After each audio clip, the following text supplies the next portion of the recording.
नमस्कार, किस्सा यूपी का देख रहे हैं आप। मैं हूं आपके साथ सोनाली। आज बात करेंगे समाजवादी पार्टी में मची खलबली की, क्योंकि समाजवादी पार्टी के सीनियर लीडर शिवपाल यादव की मौजूदगी में सपा कार्यकर्ताओं में लात घूंसे चले और जमकर आपस में मारपीट हुई। बवाल की शुरुआत तब हुई जब एक कार्यक्रम में मौजूद समाजवादी पार्टी की पूर्व एमएलसी लीलावती कुशवाहा और उनकी बेटी के साथ धक्का मुक्की से हुई। बताया गया कि धक्का मुक्की में लीलावती कुशवाहा और उनकी बेटी को चोटें भी आई। फिलहाल उन्हें अस्पताल में भर्ती किया गया है। पूर्व एमएलसी लीलावती कुशवाहा ने इस पूरे घटनाक्रम को साजिश करार दिया और कहा कि जिस तरह से उनके बेटे की हत्या की गई है, उसी तरह उनकी भी हत्या करने की साजिश रची जा रही है। तो आज किस्सा यूपी में इसी पर चर्चा करेंगे। चर्चा के लिए हमारे साथ स्टूडियो में मौजूद हैं कैपिटल टीवी के एग्जीक्यूटिव एडिटर राजीव जी। राजीव जी, बहुत बहुत स्वागत है आपका। धन्यवाद। राजीव जी, सपा नेता आपस में क्यों भिड़ गए? देखिए, समाजवादी पार्टी की स्थिति अब बहुत ही खराब दौर से गुजर रही है, क्योंकि समाजवादी पार्टी में कार्यकर्ता, नेता और सीनियर लीडर, इन तीनों के बीच जो तारतम्य था वो तारतम्य टूटता जा रहा है। क्योंकि कंफ्यूजन इस बात को लेकर है कि एजेंडा और मुद्दा क्या होना चाहिए। सबसे पहले बात मुद्दों की करते हैं। जिस तरीके के मुद्दे अखिलेश यादव उठा रहे हैं वो नेताओं और कार्यकर्ताओं को, जो जमीनी स्तर पर काम करते हैं, उनको रास नहीं आ रही है। अखिलेश यादव सपोर्ट किया मौर्य को। स्वामी प्रसाद मौर्य ने क्या किया? रामचरितमानस को लेकर विवाद पैदा किया। यानी कि स्वामी प्रसाद मौर्य, जिनके इंटेंशन में एक तरीके से आजकल बुद्धिज्म का दौर जो चला है, तो जितने बौद्ध और जैन हैं वो भी अपनी अलग पहचान बनाने के लिए हिंदुत्व के खिलाफ भी बातें करने लगे हैं। जैसे दिल्ली में भी एक बैठक हुई जैन की, और सत्येंद्र जैन ने क्या कह दिया? हिंदू धर्म ग्रंथों के खिलाफ बातचीत कर दी। उसी तरीके से कुछ बौद्ध सम्मेलन हुए, वहां पर हिंदू धर्म के खिलाफ बातें कही गई। स्वामी प्रसाद मौर्य भी उसी तरीके से बौद्ध धर्म के प्रति झुकाव रखने वाले ऐसे व्यक्ति हैं जिनको हिंदुओं से थोड़ी बहुत परेशानी है, और उन्होंने रामचरितमानस का विवाद पैदा किया। अब अखिलेश यादव बैक से सपोर्ट कर रहे थे।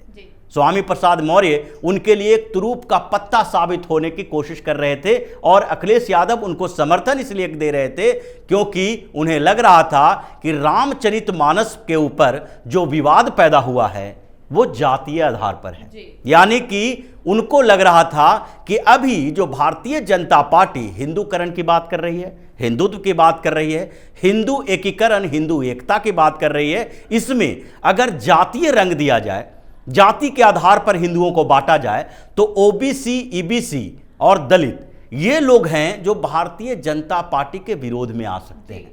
क्योंकि अखिलेश यादव को यह लग रहा था कि अगर ब्राह्मणों, ठाकुरों के खिलाफ बात करेंगे और दलितों और ओबीसी को अपने साथ ले आएंगे, तो ऐसी स्थिति में भारतीय जनता पार्टी को चुनौती दी जा सकती है, हराया जा सकता है। इसीलिए लगातार स्वामी प्रसाद मौर्य बोलते रहे और अखिलेश यादव पीछे से उनका सपोर्ट करते रहे। लेकिन शिवपाल यादव ने एक दो बार ये बातें कही थी।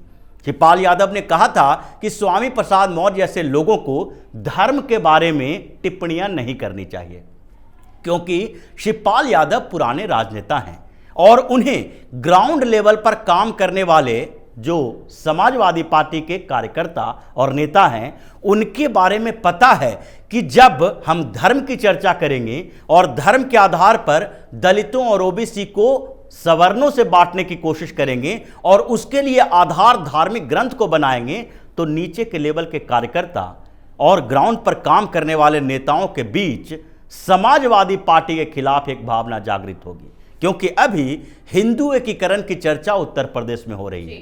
पिछले समय में अखिलेश यादव की सबसे खराब स्थिति का एक सबसे बड़ा कारण जो था वो मुजफ्फरनगर दंगा था। मुजफ्फरनगर दंगा जो 2012 में हुआ, उसके बाद पश्चिम उत्तर प्रदेश में हिंदुओं ने एक तरफा भारतीय जनता पार्टी को वोट करना शुरू किया, क्योंकि समाजवादी पार्टी के मुखिया उस समय जो अखिलेश यादव मुख्यमंत्री थे, उन्होंने एक तरफ से मुसलमानों का सपोर्ट किया था। इस मुद्दे पर भी वो घिरते नजर आए और कार्यकर्ता, ग्राउंड स्तर पर काम करने वाले नेता और शीर्ष नेतृत्व, इन तीनों के बीच जो पुल था वो धंसता हुआ नजर आया। तो इसमें भी कार्यकर्ताओं में एक रोष है। ग्राउंड लेवल पर काम करने वाले जो नेता हैं, चाहे विधायक ही हों या फिर विधानसभा प्रतिनिधि हों या ब्लॉक प्रमुख हों, डिस्ट्रिक्ट प्रमुख हों, ये सारे के सारे इस बात से नाराज हैं कि अखिलेश यादव कर क्या रहे हैं। तो उसके बाद जब एजेंडे की बात चलती है तो वहां पर भी अखिलेश यादव अपनी मर्जी से राष्ट्रीय स्तर पर दूसरे क्षेत्रीय दल के नेताओं के साथ बातचीत करने लगे। उन्होंने किसी भी ग्राउंड लेवल पर काम करने वाला नेता, संगठन में काम करने वाले समाजवादी पार्टी के नेताओं के साथ इसकी चर्चा नहीं की कि वो ममता बनर्जी, नीतीश कुमार, इन लोगों को अगर उत्तर प्रदेश की राजनीति में ला रहे हैं तो इन लोगों का इंटरेस्ट क्या हो सकता है। इन्होंने इस बात की चर्चा नहीं की कि मायावती तो अलग रहेंगी, कांग्रेस अलग रहेंगी, लेकिन इन लोगों के अलावा अगर हम टीआरएस और उसके बाद नीतीश कुमार, ममता बनर्जी, उद्धव ठाकरे ऐसे नेताओं को इकट्ठा करके क्या उत्तर प्रदेश में चुनाव जीत पाएंगे।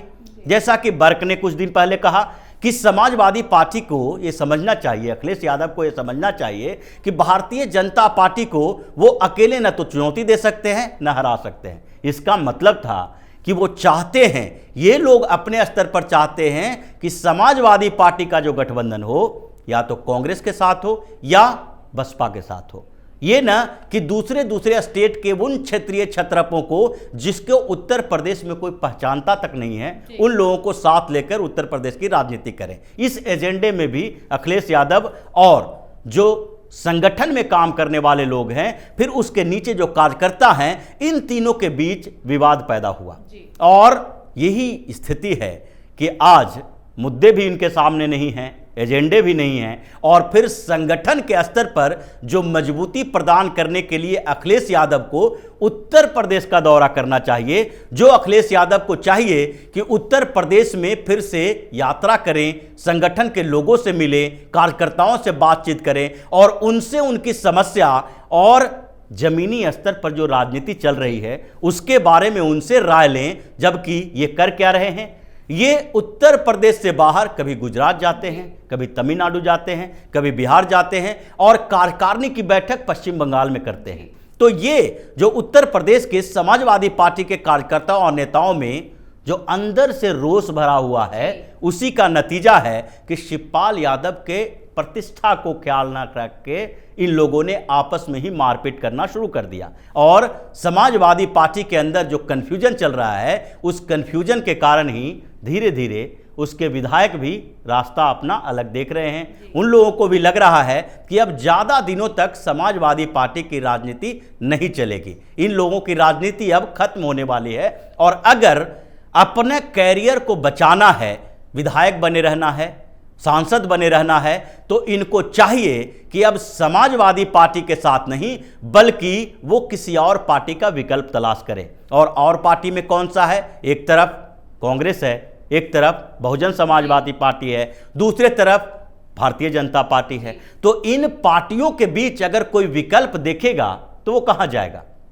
क्योंकि उत्तर प्रदेश में एक ही विकल्प अभी दिखाई पड़ रहा है इन लोगों के साथ, और वो है भारतीय जनता पार्टी। जो अगले लोकसभा चुनाव हो या फिर उसके बाद के विधानसभा चुनाव हो, इसमें अभी न तो अखिलेश यादव का दाल गलने वाला है और न ही मायावती का। कांग्रेस तो वहां पर कहीं है ही नहीं। तो इस तरह से जो कार्यकर्ता हैं वो कन्फ्यूज्ड हैं, नेता हैं वो कन्फ्यूज्ड हैं, और शीर्ष नेतृत्व जो है जैसे अखिलेश यादव और उनके आसपास के कुछ लोग, वो न तो अखिलेश यादव को सलाह सही दे पाते हैं और न ही अखिलेश यादव ये समझ पाते हैं कि अगर हमें अपनी राजनीतिक विरासत को बनाए रखना है तो हमें कौन सी राजनीति बनानी चाहिए, कौन सी स्ट्रेटजी पर आगे बढ़ना चाहिए। राजीव जी, जब अपनी ही पार्टी वो एकजुट नहीं कर पा रहे तो विपक्ष को क्या एकजुट करेंगे? देखिए, विपक्ष को एकजुट करने का स्वांग है।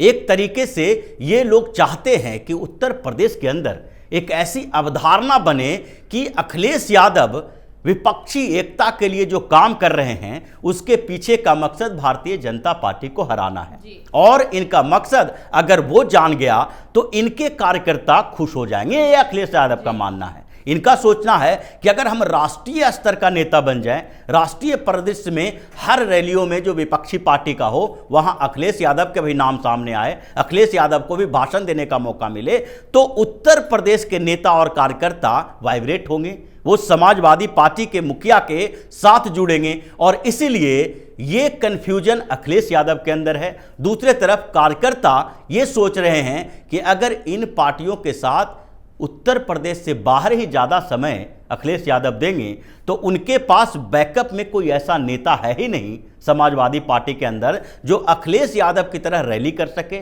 भीड़ जुटा सके या फिर उनके साथ दूसरे लोग चल सके। इसलिए पूरा का पूरा जो समाजवादी पार्टी के अंदर है वो कन्फ्यूजन का माहौल है।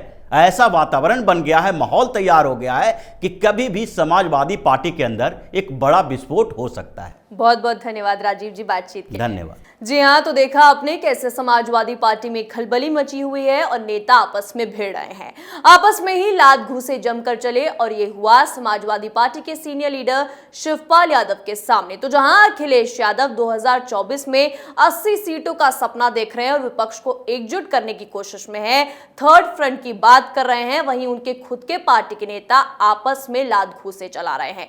जब अपनी ही पार्टी को नहीं संभाल पा रहे हैं तो विपक्ष को जोड़कर आखिर क्या करेंगे अखिलेश यादव, ये एक बड़ा सवाल है। किस्सा यूपी का में आज के लिए इतना ही। देखते रहिए कैपिटल टीवी उत्तर प्रदेश। नमस्कार।